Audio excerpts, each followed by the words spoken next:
advances. Mas malaki pa at saka questionable pa. So yung kay hindi naman mabibigyan ng good clearance itong si VP kung hindi talaga ginagawang tama. I've been in the government for several years. I've been the provincial officer of Southern Leyte. So alam ko rin kung ano ang proseso ng gobyerno. At I know that VP is in the right track at lahat ito ay gawa-gawa lang. As I've said, very much disappointed po kami sa pinagagawa ng ating mga honorables.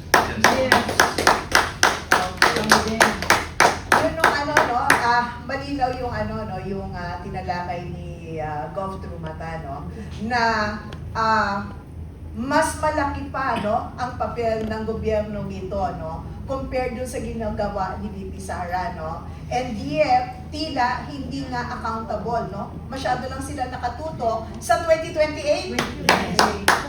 Di ba? That is the accountability he was looking for. And yes, Doc, At continue saka, po. if I may add, ma'am, the more they're doing it to VP Sara, the more na nagkakaroon ng simpatiya yung tao. Just lang. So, lahat gagawin namin para ma-protect siya, and then lahat gagawin namin para manalo siya. And Doc, would you say this is blind loyalty or are you talking about fairness and equality?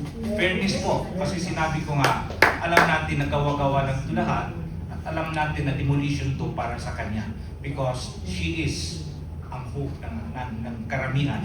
At saka siya yung parang magiging deterrent para sa mga masasamang tao na nasa gobyerno. Well said, Doc. Well said. This question po, either Kong Mike or Doc, you may answer this. Can a coalition tied to a political figure still claim independence and credibility? If you are going to align with VP Sara. Well, number one, we're not claiming independence. Wala ko kami kiniklaim na independence. Ang sinasabi namin, nauna kayo. You filed an impeachment case kay VP Inday Sara, inuna nyo yung politika, gusto nyo siyang tanggalin para wala kayong kalaban. So therefore, tatayatin kami. Kami tumataya dahil gusto namin makulong yung mga nagnakaw, maging accountable sila, at ang nakikita namin na magpapagawa lang nito ay yung taong walang flood control insertion, si VP Inday Sara. Doc, would you want to make a comment on that? Very much agree na lang ako kay Kong. Yung talaga. Okay, and therefore, so what you're trying to say is that this Rage Coalition is not personality driven. Well, actually, ma'am, it's personality driven because medyo, tinanong nga mo bakit personality driven, Mayor Baste? Wala tayong magagawa, sabi ko. Si Mayor Baste ang kinikilala ng mga organisasyon. May paninindigan si Mayor Baste. Ang taong to, nag-vice mayor, nag-mayor ng Davao, may kakayahan. At magaling makibahagi sa tao. Hindi lang siya willing mag-lead ng Davao, ng Mindanao, kundi ng buong sambayanan. Kaya kami, tumataya sa kanya. Diba? Kaya itong mga tao, yung mahirap nga yung yung ibang partido Kunyari, anti-corruption, pagkatapos kakampi naman nila yung administration. Kunyari, malinis sila, pero andyan sila sa likod ng administrasyon. Yes. Dati never again, ngayon never against. Alam nyo, si Pinoy ay kaibigan ko. Congressman Noynoy Aquino, magkasama kami. Nung siya mag-senador, nagkikita pa ko kami niyan. Nung ako'y nasa kabinete. Totoo po yan. Alam nyo, sayang hindi na kami nakapag-usap. Ang huli namin pagkikita, nagsalubong kami, kinamusta niya ako, paalis na siyang Pangulo.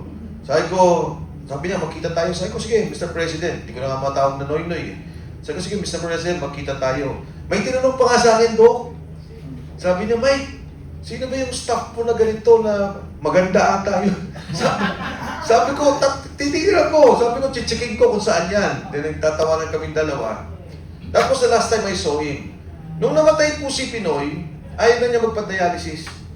Ang sabi ni Pinoy, mas kailangan na mahirap yan. Pabayaan niyo na sila. Kahit ano pa ang politika natin, if we were against Pinoy or we're for Pinoy, kahit pa paano yung taong yun, maayos ang kalooban.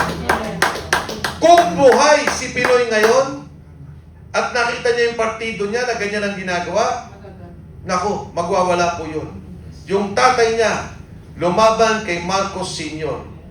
Ang akala natin lahat, magbabago, lilinisin ang pangalan. Ngayon, kung nakita ni Pinoy itong ginagawang pagnanakaw, at nakita niya, ang partido niya, ang mga kasama niya, na ganito ang ginagawa, magagalit ang Pangulong Noynoy Aquino. Babangon. Sir, may lumalaban sa kurap yan. Kurap din pala. Yung party. Para sa akin, ma'am, personally driven to.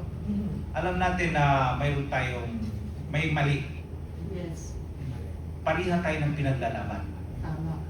So, mayroon tayong pinaghuhugutan para magkaroon tayo ng kausap ng ganitong Tama. race. Sa tingin ko magtatagumpay tayo kasi walang malita na nag-push through sa atin except Tatagumpay ang sa akin yung pinaglalaban natin. Very From the heart. Mula sa puso. well said, well said. I think number one, bago pa ho nabuo yung coalition, mayroon ng pagkilos yung mga organisasyon. When President Duterte ran in 2016, nandyan na po sila eh. Sila na po naman talaga nagsimula na eh. Nung tumakbo si VP Inday Sara, tumulong sila. Diba? Nandyan din po sila. So more than the personalities, itong paninindigan ng mga grupo, ng mga individual, ng mga organisasyon, kay Pangulong Rodrigo Duterte. Kahit naman po sila Inday Sara, si Mayor Baste, kung ano yung natatamasa nila na suporta at popularidad, nanggaling sa kanilang ama. Nanggaling kay Pangulong Duterte.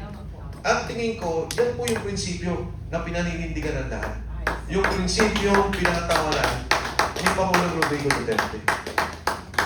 Sa akin, paano ko i-convince? Isa lang, tatanungin ko lang ang lahat. Satisfied pa ba tayo ngayon? No. No. If you're not satisfied, let's go. Kakasuka Let's go on race. Yes. Malinaw ha, hindi ko ito recycled, no? It's not a recycled formed group. Dati na po itong mga kumikilos, tahimik, no? Nung panahon na natamasa nila ang pagbabago, ngayon ay maingay na naman muli. So,